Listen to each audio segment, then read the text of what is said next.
তো আশা করছি সবাই ভালো আছেন। তো গাইজ আমি নতুন ব্লগ নিয়ে চলে এসেছি। এই যে আমরা দেখতে পাচ্ছি একটা ভাই, আর এই যে দেখতে পাচ্ছি এই যে আমি। তো গাইজ আজকে আমরা যাবো মেলায়। তো গাইজ দেখতে পাচ্ছ, তো প্রথমে আমরা হরদগঞ্জে আসলাম। এসে এখানে আমরা আজকে সবজি কিনবো। দেখো আমার একটা ভাই সবজি কিনবে।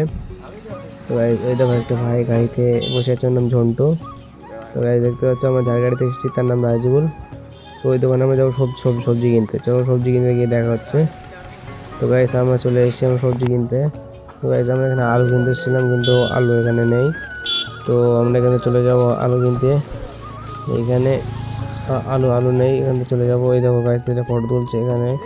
তো গাইস আমাদের সব কেনাকাটা হয়ে গিয়েছে। তো গাইস আমরা এবার যাবো। তো গাইস এবার আমরা মেলার দিকে যাবো। চলো মেলায় গিয়ে দেখা হচ্ছে তোমাদের সাথে। তো গাইস আমরা সবাই চলে যাচ্ছি একসাথে গাড়িতে করে মেলায়। তো গাইস দেখতে পাচ্ছি এই যে একটা আয়না মাজানোর ভিডিও করছে। তো এই সামনে দেখতে পাচ্ছ আমাদের তেঁতুলিয়া এখানে মেলা হচ্ছে। তো গাইস তোমাদের সাথে মেলায় গিয়ে দেখা হচ্ছে। তো গাইস আমরা অবশ্যই চলে এসলাম মেলায়। তো গাইস ডান্সের ওখানে গিয়ে তোমাদের সাথে দেখা হচ্ছে। দেখতে পাচ্ছ ডান্স হচ্ছে এখানে, এই যে ডান্স হচ্ছে। তো গাইস আশা করছি আমাদের ভিডিওটা ভালো লেগেছে। যদি ভিডিওটা ভালো লেগে থাকে তাহলে লাইক কমেন্ট শেয়ার করে দিও। তোমরা যদি ইচ্ছুক থাকো তাহলে তেঁতুলিয়া মেলায় চলে আসো, আজকে শেষ দিন।